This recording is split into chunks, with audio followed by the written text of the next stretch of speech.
Честито! Вече роди. Все още си в болницата, наслаждаваш се на твоето прекрасно бебе, но в същото време се чудиш кога точно трябваше да започнеш с възстановяването на корема след раждане. Нека да ти дам 3 съвета какво можеш да правиш в първите дни след раждането за по-бързо и по-ефективно възстановяване на твоето коремче. Съвет номер 1. Връзвай шал около коремчето.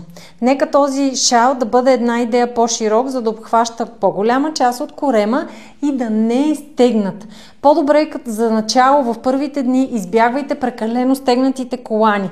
Просто нещо с мека материя, което да прибира една идея коремните мускули един към друг. Съвет номер 2. Започни с дихателни упражнения.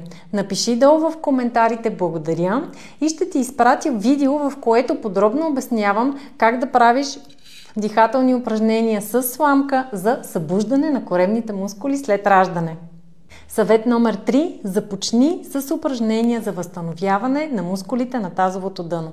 Без значение дали си родила с секцио или естествено, имаш нужда от възстановяване и на тези мускули. Така че започни с така нареченото упражнение Кегелс, т.е. леко и контролирано стягане и отпускане на вагиналните мускули. Следвай съветите от това видео или го сподели с твоя приятелка.